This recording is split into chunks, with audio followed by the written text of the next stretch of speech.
di episod ketiga edisi Dinosaur, sisi gelap yang lahir dalam dunia dinosaur. Saya di Ipoh, kegiatan ini sedang berlangsung di gudang belakang saya ni.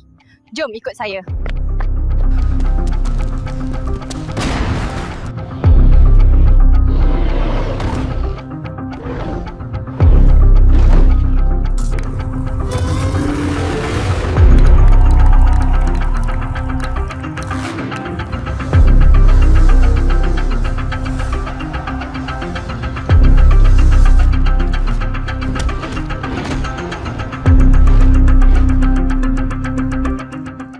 Berapa kali Encik datang menyaksikan perlawanan kat sini? Sekali-sekala je. Sebab tempat ni dekat dengan kolej saya. Student ke? Yes. Esok tak ada kelas? Datang sini seorang atau dengan kawan? Dengan kawan-kawan kak. Diorang semua pergi beli makan. Berapa harga satu nasi lemak daging T-Rex ni bang? Ini nasi lemak daging Rex. RM50 satu. Panas-panas baru masak. Assalamualaikum makcik. Macam kenal je. Siang di Medan Gopeng, malam akak kat sini. Cari makan dek. Kita sekarang ke night market. Mana dah? Hai, ni semua daging apa sebenarnya ya?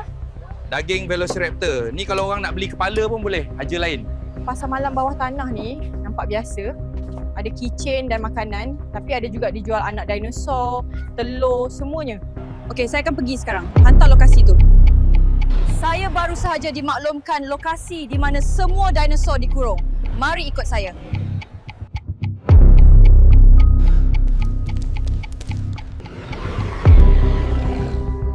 Tengok sendiri, kandang sempit dibeli untuk disuruh berlawan sampai mati. Inilah yang terjadi kepada dinosaur yang kalah. Mereka akan dibiarkan sahaja.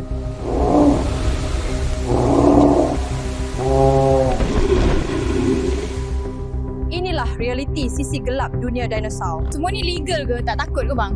Undang-undang berkenaan dinosaur masih dalam discussion rasanya. Belum lagi diputuskan. Nampaknya pihak penganjur dah tahu tentang kehadiran kami di sini. Kita kena gerak sekarang.